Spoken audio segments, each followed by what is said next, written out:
ಅದ್ಧೂರಿಯಾಗಿ ನಡೆದಿದೆ ಮಹಾದೇವಪ್ಪ ತಾತ ಜಾತ್ರಾ ಮಹೋತ್ಸವ. ಬಳ್ಳಾರಿಯ ಅಲ್ಲಿಪುರದ ಪವಾಡ ಪುರುಷನ ಜಾತ್ರಾ ಮಹೋತ್ಸವ ಇದು ಬಹಳ ಭರ್ಜರಿಯಾಗಿ ನಡೆದಿದೆ. ನಿನ್ನೆ ಸಂಜೆ ಸಹಸ್ರಾರು ಭಕ್ತರ ಹರ್ಷೋದ್ಗಾರದ ಮಧ್ಯೆ ರಥೋತ್ಸವ ನಡೆದಿದೆ. ಈ ರಥೋತ್ಸವಕ್ಕೆ ರಾಜ್ಯ ಹಾಗೆ ಹೊರ ರಾಜ್ಯದಿಂದಲೂ ಕೂಡ ಭಕ್ತರು ಆಗಮಿಸಿದರು. ಎತ್ತಿನ ಗಾಡಿಯ ಮೂಲಕ ಪಾದಯಾತ್ರೆ ಮೂಲಕ ಜನರು ಕೂಡ ಬಂದಿದ್ದರು. ಕೋಲೆ ಬಸವ ಮೆರವಣಿಗೆ, ನಂದಿಕೋಲು, ಸಕಲ ಮಂಗಳ ವಾದ್ಯ ಮೇಳಗಳೊಂದಿಗೆ ರಥೋತ್ಸವ ಅದ್ಧೂರಿಯಾಗಿ ನಡೆಯಿತು. ಭಕ್ತಾದಿಗಳಿಗೆ ದಾರಿ ಮಧ್ಯೆ ಅಲ್ಲಲ್ಲಿ ಪ್ರಸಾದ ವ್ಯವಸ್ಥೆಯನ್ನು ಕೂಡ ಮಾಡಲಾಗಿತ್ತು.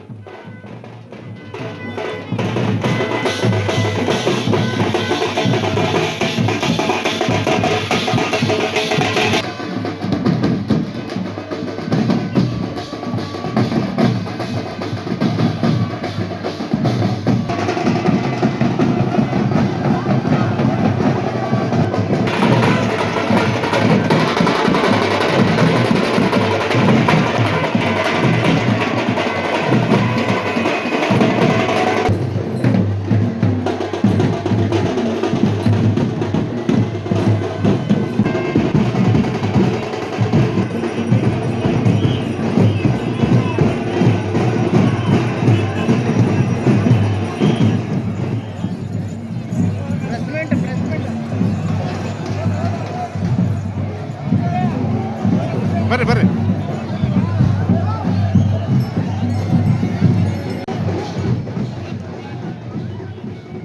ನೋಡಿ, ಅದ್ಧೂರಿಯಾಗಿ ನಡೆದಿದೆ ಮಹಾದೇವಪ್ಪ ತಾತ ಅವರ ಜಾತ್ರಾ ಮಹೋತ್ಸವ. ಪ್ರತಿ ಬಾರಿ ಕೂಡ ಬಹಳ ವಿಶೇಷವಾಗಿ ಅದ್ಧೂರಿಯಾಗಿ ನಡೆಯುವಂಥ ಒಂದು ಜಾತ್ರೆ. ಬಳ್ಳಾರಿ ಭಾಗದಲ್ಲೇ ಒಂದು ವಿಶೇಷವಾದಂತಹ ಪವಾಡ ಇರುವಂತಹ ಜಾತ್ರಾ ಮಹೋತ್ಸವ ಇದು. ಎತ್ತಿನ ಗಾಡಿ ಮೂಲಕ ಸಾಕಷ್ಟು ಜನ ಬಂದಿದ್ದರು, ಹಾಗೆ ಪಾದಯಾತ್ರೆ ಮೂಲಕ ಬಂದಿದ್ದರು, ಹರಕೆಯನ್ನು ಕಟ್ಟಿಕೊಂಡಂಥವರಿದ್ದರು. ಜೊತೆಗೆ ಆ ಒಂದು ತೇರಿಗೆ ಬಾಳೆಹಣ್ಣು ಎಸೆಯುವ ಮೂಲಕ ತಮ್ಮ ಇಷ್ಟಾರ್ಥಗಳನ್ನ ಕೇಳಿಕೊಳ್ತಾ ಇದ್ದರು. ರಾಜ್ಯ ಅಷ್ಟೇ ಅಲ್ಲ, ಹೊರ ರಾಜ್ಯದಿಂದಲೂ ಕೂಡ ಇಲ್ಲಿ ಭಕ್ತರು ಆಗಮಿಸಿದರು. ಭಕ್ತಾದಿಗಳಿಗೆ ಅಲ್ಲಲ್ಲಿ ದಾರಿ ಮಧ್ಯೆ ಪ್ರಸಾದ ವ್ಯವಸ್ಥೆಯನ್ನು ಕೂಡ ಮಾಡಲಾಗಿತ್ತು. ಭಕ್ತರ ಹರ್ಷೋದ್ಗಾರ ಮುಗಿಲು ಮುಟ್ಟಿತ್ತು.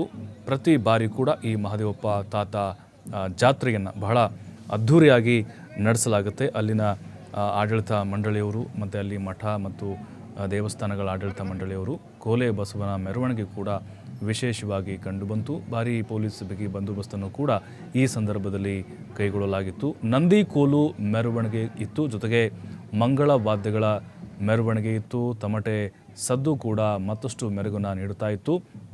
ಬಳ್ಳಾರಿ ಆಗಿರ್ಬೋದು, ವಿಜಯನಗರ, ಕೊಪ್ಪಳ, ಬಾಗಲಕೋಟೆ ಈ ಭಾಗದಿಂದಲೂ ಕೂಡ ಸಾಕಷ್ಟು ಸಂಖ್ಯೆಯಲ್ಲಿ ಭಕ್ತಾದಿಗಳು ಆಗಮಿಸಿ ತಮ್ಮ ಇಷ್ಟಾರ್ಥಗಳನ್ನು ನೆರವೇರಿಸುವಂಥೇಳಿ ಮಹಾದೇವಪ್ಪ ತಾತ ಏನಿದ್ದಾರೆ ಪವಾಡ ಪುರುಷ ಅವರ ಹತ್ರ ಕೇಳಿಕೊಂಡ್ರು. ವಿಶೇಷವಾಗಿ ಪ್ರಾರ್ಥನೆಯನ್ನು ಕೂಡ ಇಲ್ಲಿ ಸಲ್ಲಿಸಿದ್ದಾರೆ. ಪಾದಯಾತ್ರೆಯ ಮೂಲಕ ಸಹಸ್ರಾರು ಸಂಖ್ಯೆಯಲ್ಲಿ ಈ ರಥೋತ್ಸವಕ್ಕೆ ಬಂದಂಥ ಭಕ್ತಾದಿಗಳು ಜಾಸ್ತಿ ಇದ್ದರು. ಜೊತೆಗೆ ಆ ರಥವನ್ನು ಎಳೆಯುವ ಮೂಲಕ, ಆ ತೇರನ್ನು ಎಳೆಯುವ ಮೂಲಕ ತಮ್ಮ ತಮ್ಮ ಒಂದು ಬೇಡಿಕೆಗಳೇನಿದ್ದಾವೆ, ಇಷ್ಟಾರ್ಥಗಳೇನಿದ್ದಾವೆ, ಅಲ್ಲಿ ಪವಾಡ ಪುರುಷ ಏನಿದ್ದಾರೆ ಮಹಾದೇವಪ್ಪ ತಾತ ಅವರು ಮುಂದೆ ಎಲ್ಲರೂ ಕೂಡ ಹರಕೆಯನ್ನು ಕಟ್ಕೊಳ್ತಾ ಇದ್ದರು. ವಿಶೇಷವಾಗಿ ಬಳ್ಳಾರಿಯ ಅಲ್ಲಿಪುರದಲ್ಲಿ ನಡೆದಂತಹ ಒಂದು ಅದ್ಧೂರಿ ರಥೋತ್ಸವ ಇದು. ಭಕ್ತಾದಿಗಳಿಗೆ ಯಾವುದೇ ರೀತಿಯ ಅನಾನುಕೂಲ ಆಗಬಾರ್ದು ಅಂಥೇಳಿ, ಹಸಿವಿನಿಂದ ಹಾಗೆ ವಾಪಸ್ ಹೋಗಬಾರ್ದು ಅನ್ನುವಂಥ ಉದ್ದೇಶಕ್ಕೆ ಅಲ್ಲಲ್ಲಿ ಅವರಿಗೆ ಪ್ರಸಾದದ ವ್ಯವಸ್ಥೆಯನ್ನು ಕೂಡ ಮಾಡಲಾಗಿತ್ತು. ಮಹಾದೇವಪ್ಪ ತಾತ ಅಂತ ಹೇಳಿದ್ರೆ ಆ ಭಾಗದಲ್ಲಿ ಒಂದು ವಿಶೇಷವಾದಂತಹ ಬಲವಾದ ನಂಬಿಕೆ ಆ ಭಾಗದಲ್ಲಿ ಜನರಲ್ಲಿ ಇಟ್ಕೊಂಡಿದ್ದಾರೆ. ಜೊತೆಗೆ ಪವಾಡ ಏನೇ ಒಂದು ಬೇಡಿಕೊಂಡರೂ ಕೂಡ ಅದು ಈಡೇರುತ್ತೆ ಅನ್ನುವಂಥ ನಂಬಿಕೆ ಜನರದ್ದಾಗಿದೆ.